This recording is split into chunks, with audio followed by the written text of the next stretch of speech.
Hallelujah. Let us be seated. Ẹ jẹ́ á jókòó. I greet you all in the name of our Lord Jesus Mo Christ. kí wa lórúkọ Jésù Kristi Olúwa wa. And we thank you, Lord, for making us to see another Remember Me, O Lord. A dúpẹ́ lọ́wọ́ Ọlọ́run tó mú wa rí ọjọ́ mìíràn fún ètò tòní. A monthly program Ètò tá a máa ń ṣe lóṣooṣù. where the Lord normally performs signs and wonders. Níbi tí Ọlọ́run ti máa ń ṣe iṣẹ́ àmì àti iṣẹ́ ìyanu láàrin wa. This morning Lówùúrọ̀ yìí, is another day. òtún ni ọjọ́ mìíràn. But before we go into other programs today, Ká tó wọnú ohun mìíràn lọ lẹ́nu. we want to look into the Word of God. A fẹ́ gbé ọ̀rọ̀ Ọlọ́run wò. Let us pray. Ẹ jẹ́ á gbàdúrà. Father, in Jesus' name. Amen. Father, in the mighty name of Jesus. Amen. Everlasting Father, we want to thank you. Thank you, Jesus. Father, I want to bless your holy name. Hallelujah. Father, we are going to your word, O Lord. Father, teach us, O Lord. Amen. Guide us, O Lord. Amen. Let us be the doer of your word. Amen. The power to be the doer and not to just listen to your word, Father, let it come upon us. Amen. Everything that we are going to listen to here today, the power to be the doer and not to backslide, Father, let it come upon us in the name of Jesus. Amen. So shall it be. Amen. In the name of God the Father, Amen. in the name of God the Son, Amen. and of the Holy Ghost. Amen. For Jesus' name we pray. Amen. Praise the Lord. Hallelujah. This morning, Lówùúrọ̀ yìí, we want to look at the life of Mordecai a fẹ́ wo ìgbé ayé Mọ́dékáì and Esther. àti Ẹ́sítérì. We want to look at how the Lord delivered them, Bí Ọlọ́run ṣe gbà wọ́n, how the Lord used Mordecai and Esther bí Ọlọ́run ṣe lo Mọ́dékáì àti Ẹ́sítà to save the Jews láti gba àwọn ará Júù sílẹ̀ from the hand of Haman, the enemy of the Jews. lọ́wọ́ ọ̀tá Ámánì ti Júù. Brethren, Ará, one of the things about God, ohun kan nípa Ọlọ́run, one of the mysterious things about God ohun kan nípa ìjìnlẹ̀ nípa ti Ọlọ́run, is that kò ní wípé the God that we are serving, Ọlọ́run tí a ń sìn, He always uses every situation ó máa ń lo ohun gbogbo to glorify Himself. láti fi yin ara rẹ̀ lógo. The situation that we are seeing in a different perspective, Ipò tí àwa ń fi ojú mìíràn wò, what we are seeing to be a problem, ohun tí àwa rí gẹ́gẹ́ bí ìṣòro, what we are seeing to be a challenge, ohun tí a rí gẹ́gẹ́ bí ìdojúkọ, is not a challenge before God. kì í ṣe ìdojúkọ níwájú Ọlọ́run. Everything that we are passing through in this Ohun world, gbogbo tá ń là kọjá nínú ayé yìí, and everything we are going to pass through in this world, àtún tí a ó tún là kọjá, God always uses all those things Ọlọ́run máa ń lo àwọn nǹkan wọ̀nyí to glorify Himself láti yin ara rẹ̀ lógo, and to take us to our promised land. láti mú wa dé ilẹ̀ ìlérí wa. The Bible says Ìwé mọ́ wípé the king of Babylon, ọba Bábílónì Nebuchadnezzar, Nebukadnesari, invaded Judah ó kó àwọn ará Júù, and he took away Mordecai ó sì mú Mọ́dékáì tẹ̀ pẹ̀lú wọn, and some personalities, pẹ̀lú àwọn ikọ̀ kan about 10,000 of them. bíi eléyìí tí wọ́n sọ. He took them into exile. Ó mú wọn lọ sí ìgbèkùn, He took them away from Jerusalem. ó kó wọn kúrò ní ìlú wọn. And when he was taking that decision, Nígbà tó ń ṣe ìpinnu yìí, God was watching him. Ọlọ́run wò ó. Before Nebuchadnezzar took that decision Ó tó lè pé Nebukadnesari gbé ìlú to ìgbésẹ̀ báyìí invade Judah, láti kó àwọn Júdà. God knew Ọlọ́run mọ̀, and God allowed him Ọlọ́run sì gbà á láàyè to take them into captivity. láti mú wọn wọnú ìgbèkùn. He did not know Kò mọ̀ that what he was doing ohun tó ń ṣe is going to lead yóò já sí to a situation ipò kan where Mordecai tí Mọ́dékáì is going to become a hero. tí yóò di akíkanjú. That captivity Ìgbèkùn yìí is going to lead Esther yóò mú Ẹ́sítérì to become an heroine. láti di akíkanjú obìnrin. Brethren, Ará, that captivity made Mordecai a hero. inú ìdè tí wọ́n wà yóò sọ Mọ́dékáì di And akíkanjú. that captivity also, Inú ìgbèkùn yìí it made Esther a queen. ó jẹ́ kí Ẹ́sítà ó di ayaba. So what are we saying this morning? Kí ló ń ta sọ lówùúrọ̀ yìí? Any situation that you find yourself, Ipò kíkò tí o bá bára rẹ, any captivity inú ìdè that the enemy has put you into, tí ọ̀tá ti jù ọ́ sí. the enemy might think that they want to destroy you. Ọ̀tá lè rò pé àwọn fẹ́ pa ọ́ run ni. The enemy might think that they want to put you into bondage. Wọ́n lè rò pé àwọn fẹ́ fi ọ́ sínú ìdè. They will not know that they are still carrying out the plans of God. Wọn ò mọ̀ pé àwọn ń gbé ìgbésẹ̀ Ọlọ́run. A lot of attacks we are facing from the hands of the enemy Ọ̀pọ̀lọpọ̀ ìdojúkọ tá a rí látọwọ́ ọ̀tá, always put us in a situation ó máa fi wá sí ipò to glorify God. láti lè yin Ọlọ́run. We might be thinking that an enemy wants to destroy us, Àwa lè máa wò pé ọ̀tá fẹ́ pa wá run ni. but the Lord always uses those situations to take us to a place. Ọlọ́run máa ń lò ó láti mú wa dé àwọn ìpele kan. He always uses it to take us to a promised land. á mú wa dé ilẹ̀ ìlérí wa. So anything that we are witnessing in our life, ohunkóhun tí a ń rí nínú ayé wa any báyìí, situation we are witnessing in our life inú ipòkípò tí a ti bára wa báyìí that is not favourable, tí ò dára, you must know something today a gbọ́dọ̀ mọ̀ kankan dájú lónìí that God wants to bring something out of it. pé Ọlọ́run fẹ́ fa ohun kankan jáde ni. God wants to use that situation, Ọlọ́run fẹ́ lo ipò náà. the situation that the enemy thought that he wants to use to destroy you. eléyìí tí ọ̀tá rò pé àwọn fẹ́ fi pa ọ́run, God wants to use it to glorify himself. Ọlọ́run fẹ́ fi yin ara rẹ̀ lógo ni. So any disappointment that you may be facing from people, bó ìjákulẹ̀ tó bá bá pàdé lọ́dọ̀ ènìyàn, it could still be part of God's plan. ó lè jẹ́ ìlànà Ọlọ́run fún ayé That God rẹ̀. himself is the one that is making them to disappoint you. ó lè jẹ́ Ọlọ́run ló fà á tó fi bá ìjákulẹ̀ yìí pàdé So that he is going to carry out his plan for your life. láti lè gbé ìgbésẹ̀ tó ní fún ayé rẹ̀. What are we saying this ìnù morning? tá a sọ lówùúrọ̀ When yìí, Nebuchadnezzar, nígbà tí when Nebukadnesari he took Mordecai into captivity, tó mú Mọ́dékáì lọ sínú ìgbèkùn, he did not know kò mọ̀ that he was taking him to the palace. pé òun mú lọ sí ààfin ni. He did not know kò mọ̀ that he was taking him to the pé òun palace. mú lọ sí ààfin. And when Haman himself, nígbà tí Ámánì, when he was plotting to destroy the Jews, nígbà tó wá ń gbèrò láti pa àwọn ará Júù run, Haman himself did not know a new thing for Mordecai. pé òun gbèrò rere fún Mọ́dékáì, That he is going to use that situation to exalt Mordecai. pé ìgbèkùn yìí òun fẹ́ lò láti fi gbé Mọ́dékáì ga. Brethren, Ará, what are you passing through in life? kí ló tó ń là kọjá láyé? What are the challenges you are facing? kí ni ìdojúkọ tó ń rí? Maybe people are telling you that you are not capable. bóyá àwọn ènìyàn sọ pé òkun ojú òṣùwọ̀n, Maybe people are telling you that you are not capable. bóyá wọ́n ní òkun ojú òṣùwọ̀n tó, And they are using one or two things to molest you. wọ́n sì ń lo ọ̀rọ̀ kan tàbí méjì láti fi bà ọ́ jẹ́. I want to tell you one thing mo today. fẹ́ fi nǹkan kan yé ọ lónìí, That molestation pé ìbanilórúkọ jẹ́ is yìí, what God is going to see. òní Ọlọ́run yóò rí, Is what God is going to use òní Ọlọ́run yóò lò to lift you up. láti fi gbé ọ ga. Brethren, Ará, God had used it several times. Ọlọ́run ti lò ó ní ọ̀pọ̀ ìgbà. That when the enemy, when they are molesting you, nígbà tí ọ̀tá bá ń yẹ̀yẹ́ rẹ, that is when God himself will now appear. nígbà náà ni Ọlọ́run yóò wá dìde. That is when he will now say, here I am. ìgbà náà ni yóò wá sọ pé èmi nìyí. Brethren, Ará, when you look at the book of Esther, tá bá wo ìwé Ẹ́sítérì dáradára, the Bible says ìwé mọ́ pé Mordecai was always at the gate. Mọ́dékáì ó máa ń bẹ ní ẹnu ọ̀nà. He was always at the gate. ẹnu ọ̀nà ló máa ń dúró sí, Just like a gate man. gẹ́gẹ́ bí ẹni tó ń ṣọ́ ọgbà. And there is a man arákùnrin kan bẹ called Haman. tí a ń pè ní Ámánì. Haman was exalted Ámánì agbèéga to one of the highest positions sí ipò ọlọ́lá in Shushan. ní ìlú Súsánì. He was exalted. agbèéga. But whenever he passes by Mordecai, ní ìgbàkúgbà tó bá gbáwájú Mọ́dékáì kọjá, Mordecai doesn't always greet him. Mọ́dékáì kì í sábà kí i. Because according to the customs and tradition of the Jews, gẹ́gẹ́ bí ìlànà àwọn Júù, they must not bow for anyone. wọn ò gbọdọ̀ tẹríba fẹ́nikẹ́ni. They must not bow for wọn ò anyone. gbọdọ̀ tẹríba So as a fẹ́nikẹ́ni. result of that, nípa nǹkan yìí, Haman was furious. inú bí Ámánì, Haman was furious inú bí gidigidi. that Mordecai was relegating him to the ground. pé Mọ́dékáì ó kàn ń fi ojú yẹpẹrẹ mú òun. That Mordecai was relegating him to the ground. ó ń fojú yẹpẹrẹ mú òun. And he now uses that opportunity ó wá lo àǹfààní yìí to plot against Mordecai and his people. láti pèrò ibi fún Mọ́dékáì àti àwọn ènìyàn Any rẹ̀. man or woman ọkùnrin tàbí obìnrin that wants to use any situation tó fẹ́ lo ipòkípò to plot against you, láti fi gbénu ibi any sí man ọ. or woman ọkùnrin tàbí obìnrin that is making any accusation against you, tó ń sọ ọ̀rọ̀ ìkọ̀bá. and they want to use it to bring you down, tó sì fẹ́ lò láti fi rẹ̀ they want to use sílẹ̀. it to send you to the gallows. tó fẹ́ fi rán ọ lọ sínú kòtò. The Lord shall put them to shame. Ọlọ́run yóò lójú tì wọ́n. And any gallows that they plan to use against you, gbogbo nǹkan tí wọ́n gbèrò láti lò fún that un. same gallows shall consume them ìgò náà ni yóò gbé wọn mì lórúkọ Jésù. in the name of Jesus. lórúkọ Jésù.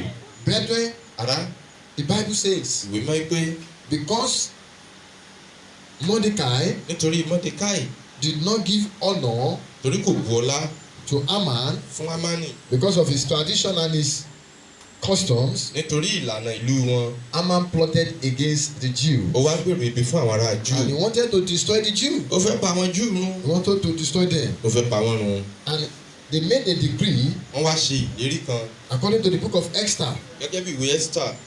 The book of Esther chapter 3. ìwé Ẹ́sítérì rí ìkẹta.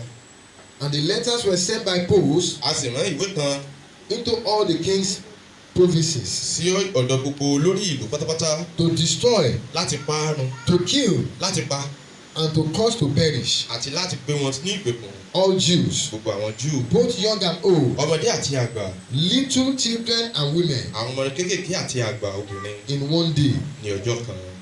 Even upon the 13th day of the 12th month, lẹ́yìn ọjọ́ kẹtàlá nínú oṣù, which is the month Hadar, oṣù tí a ń pè ní Hadar, and to take the spoil of them láti lè kó wọn ní ìgbèkùn for a prey. gẹ́gẹ́ bí ẹran ìjẹ. Brethren, Ará, the Bible says, ìwé wípé letters were sent by post a rán ìwé jáde into all kings' provinces sí olórí gbogbo ìlú to destroy, láti parun, to kill, láti pa and to cause to perish àti láti pa wọ́n run pátápátá. all Jews, Gbogbo àwọn ará Júù, both young and old, àtọmọ kékeré àti àgbà, little children and women, àwọn ọmọ kékeré àti obìnrin in one day. ní ọjọ́ kan. Even upon the 13th day of the 12th month, Ní ọjọ́ kẹta oṣù which is the month Adar, tá ń pè ní oṣù Hadar, and to take the spoil of them for a prey. àti láti kó ìní wọn fún ìjẹ. Brethren, Ará, you can see the plan of Haman against the Jew. a lè rí èròǹgbà Hámánì fún àwọn Júù. The little children did not even do anything. Àwọn ọmọ kékeré tí ò tiẹ̀ ṣe kankan, He wants them to be destroyed. ó fẹ́ pa wọ́n run. The little children that don't know anything that is really happening, Àwọn tí ò tiẹ̀ mọ̀ kankan tó ń ṣẹlẹ̀, he wants them to be killed. ó fẹ́ ṣe kí wọ́n pa wọ́n. That is how the heart of the enemies always walk. Bẹ́ẹ̀ ni èròǹgbà àwọn ọ̀tá ṣe máa ń When ṣiṣẹ́. an enemy is fighting you, Tí ọ̀tá bá ń bá ọ they jà, are not only fighting you, kò bá ìwọ nìkan jà they o. will extend that fight to your children. Wọ́n á gbé ìjà yìí dé orí àwọn ọmọ They rẹ̀. will extend that fight to the level that you do not expect. Wọ́n á fa ìjà yìí débi pé ibi tó ò lérò. Brethren, Ará, when enemy is fighting you, tí ọ̀tá bá ń bá ọ jà, the only plan they always have for you èròǹgbà kan tó máa ní fún ọ, is what you have just read now, òun níbi tí a kà tán yìí, to destroy you, pa ọrùn, to kill you. láti pa ọ́. That is what their plan is always about. Bí èròǹgbà wọn ṣe máa ń rí nìyí.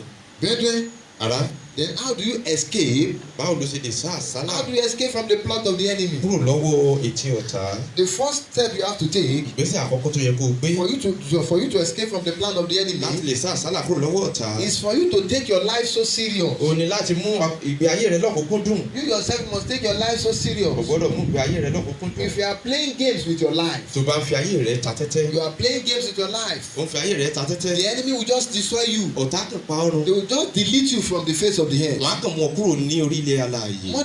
Mordecai was not playing games with his life. Mọ́dékàì kò fi ayé rẹ̀ ta tẹ́tẹ́ rárá. He was so serious Ó mú lọ́kùnkúndùn. when he had the plans of the enemy. Nígbà tó gbọ́ èròǹgbà àwọn ọ̀tá, When he got the information that àwọn ọ̀tá fẹ́ pa wọ́n run. he was not playing with his life. Kò fi ayé rẹ̀ ṣeré And I rárá. always look at some people. Mo máa ń wo àwọn ọ̀pọ̀lọpọ̀ ènìyàn. Whenever we say let us pray, Tàbá ní ká gba àdúrà, they play with their lives. wọ́n á fi ayé wọn ṣeré. They joke with their Wọ́n á lives. fi ayé wọn ṣeré. They don't take their lives so Wọn ò serious. fi ọwọ́ líle mú ayé wọn. But the way the enemy takes, the way the enemy, embark upon the path to destroy you, Ṣùgbọ́n ọ̀nà tí ọ̀tá ń tọ̀ láti pa ènìyàn run, they always take it so serious. wọ́n máa ń fi agbára mú un. It is you that you are not taking your life serious. Àwa la ò fọwọ́ líle mú ayé wa. The enemy don't joke with the plan to destroy you. Ọ̀tá ò fi pípa ènìyàn run fi They don't ṣeré. joke with it at all. Wọ́n kì í fi ṣeré rárá. Some people, the purpose within them, Àwọn mìíràn á pinnu nínú ọkàn they wọn. said they will not eat. Wọ́n ní àwọn ò ní jẹ, They said they will not drink. àwọn ò ní mu, They will not sleep àwọn ò ní sùn. until they kill Apostle Paul. Àfi tí àwọn bá tó pa post. That is the mindset of the enemy. Èrò àwọn ọ̀tá nìyí. What are we now saying? Kí ló ń tán bá wa You sọ? must take your life O serious. gbọ́dọ̀ fi ọwọ́ líle mú ayé Don't rẹ̀. play games with your Má life. sì fi ayé rẹ̀ ta tẹ́tẹ́. The only thing that can make you to escape from the plot of the enemy Ohun kan tó lè mú ọ sá àsálà kúrò lọ́wọ́ èrò is for you to ọ̀tá. take your life O ní serious. láti fi owó agbára mú When ayé you wake rẹ̀. up in the Tó morning, bá jí lówùúrọ̀,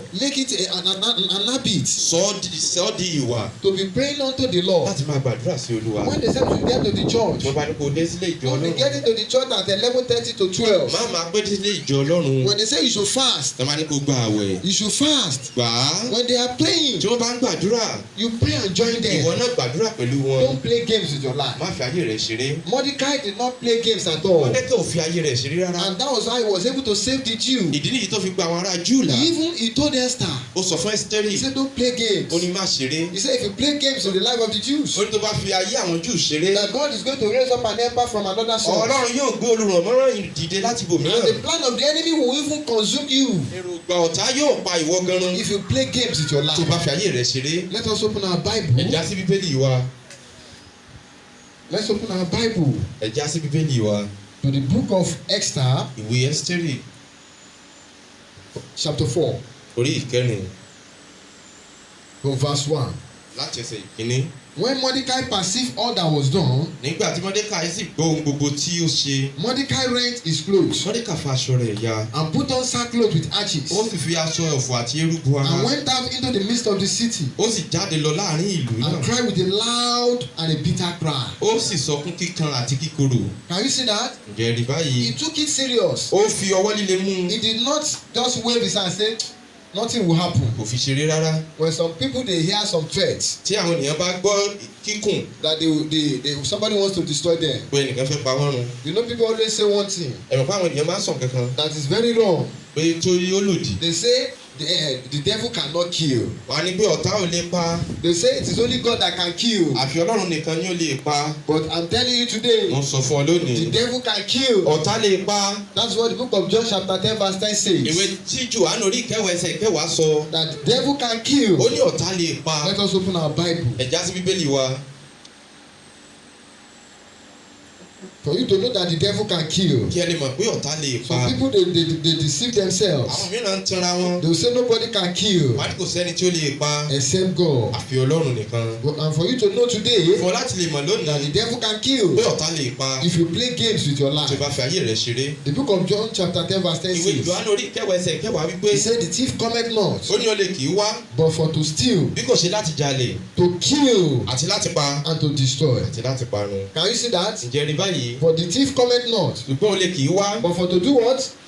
To steal láti jí and to kill láti pa and to destroy. àti láti parun. So the word of God is saying, telling you ọ̀rọ̀ Ọlọ́run bá ọ sọ that lónìí the devil can kill. pé ọ̀tá lè pa. When Herod wanted to destroy Jesus, nígbà tí Hẹ́rọ́dù fẹ́ pa Jésù run. when Herod wanted to kill Jesus, nígbà tó fẹ́ pa Jésù. if they had not taken Jesus Christ if God had not said unto Joseph that he should escape to Egypt, tí Ọlọ́run ò bá sọ fún Joseph pé kó sá àsálà lọ sí ìlú he would just Egypt. waste Jesus. a kàn fi ẹ̀mí Jésù He ṣòfò. would just kill a Jesus. kàn pàdánù. So the adage that nobody can kill you, òwe pé kò sẹ́ni tí ó lè pa ọ́. that it's only God that can kill. pé àfi Ọlọ́run nìkan. If you relax, tí o bá kàn if you rẹ̀wẹ̀sì. play games with your tó bá life, fi ayé rẹ̀ ṣeré. the enemy can kill you. ọ̀tá lè pa ọ́. I pray for you. mo gbàdúrà fún The yín. enemy will not kill you in ọ̀tá Jesus' ò ní rí name. yín pa lórúkọ Jésù. Anyone that wants to kill you, ẹnikẹ́ni tó bá fẹ́ pa ọ́. they will go to the grave before you wọ́n á lọ ṣáájú rẹ sí ibojì. and they will be buried ahead of you wọ́n ò sì gbé wọn sin. in the name of Jesus. lórúkọ Jésù. What are we saying? kí ló ń tán sọ. When Mordecai had that information, nígbà tí Mọ́dékàì gbọ́ ọ̀rọ̀ wọn he yìí. did not play with it at kò all. fi ṣeré rárá. He did not play with it at kò fi all. ṣeré. He took a step. ó gbé ìgbésẹ̀. The Lord is telling you Ọlọ́run sọ fún that ọ. you to take a step ìwọ náà concerning gbé your life. ìgbésẹ̀ nípa ayé rẹ lónìí. Take a step concerning your life. gbé ìgbésẹ̀ nípa ayé Don't rẹ. just be complaining that Nigeria is bad, Nigeria is má bad. máa ṣàròyé pé orílẹ̀-èdè yóò dá Why you orílẹ̀-èdè are yóò complaining dá. that Nigeria is bad? nígbà tó ń ṣe àròyé wọ̀nyí. It is better for some people.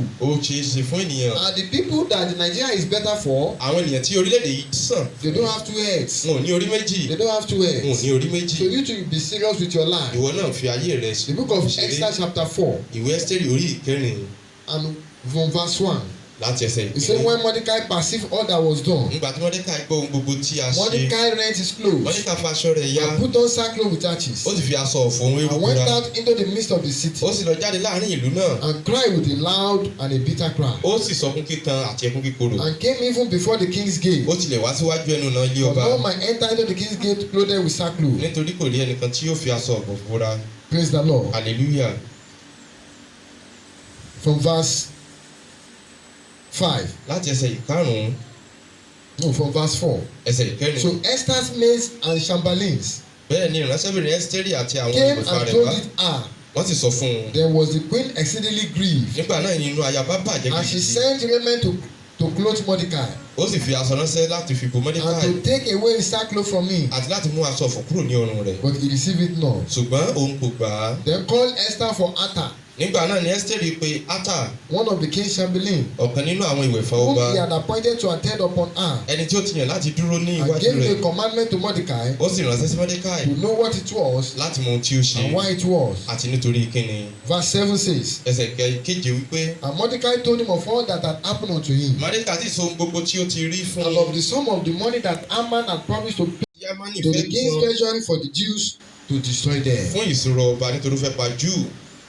Also, he gave him the copy of the writing àti pẹ̀lú ó fi ìwé kan náà ránṣẹ́ pẹ̀lú of the decree tí a pa láṣẹ that was given at Shushan tí a fún un láti Súsánì to destroy them, láti pa wọ́n run. to show it unto Esther, ó fi lé e lọ́wọ́ and to declare it unto her, láti fi rán Esther àti láti sọ fún and un to charge her that she should go into the king, àti láti pàṣẹ fún un kó lọ bá ọba to make supplication unto him, láti bẹ̀bẹ̀ lọ́wọ́ rẹ̀ and to make request before him àti láti bẹ̀bẹ̀ ní iwájú rẹ̀ for her people. nítorí àwọn ènìyàn rẹ̀. What are we saying this morning? kí ló ń tán sọ lówùúrọ̀ Means yìí you have to make supplication ìwọ náà gbọ́dọ̀ bẹ̀bẹ̀ before God. níwájú Olúwa. Don't just be looking at your situation. má kàn máa wo ipò tí o wà. Anyone that wants to destroy you, ẹnikẹ́ni tó bá fẹ́ pa ọ́ run any situation that you may be facing, ipòkípò tí o lè máa dojú you kọ have to take a step. o gbọ́dọ̀ gbé You ìgbésẹ̀ need to take a o step gbọ́dọ̀ gbé on ìgbésẹ̀ how you can get out of that bí o problem. ṣe lè jáde kúrò nínú ìṣòro You náà. must look out for people that you know that they can take you out of that o problem. gbọ́dọ̀ wá àwọn ènìyàn tó lè yọ ọ́. Don't just be looking at your má life kàn máa wo ayé rẹ ní and ìrọ̀rùn allow the devil to destroy kó o you. sì gba ọ̀tá láyè láti pa I ọ́ pray for mo you gbàdúrà fún ọ. because Haman did not destroy the Jews, nítorí Ámánì ò rí Júù pa because the Lord did not allow his plan to prevail. nítorí Ọlọ́run ò gba ìmọ̀ rẹ̀ láti The wá sí plan of the ìmúṣẹ. enemy over you ìmọ̀ta ní orí rẹ to destroy your marriage. láti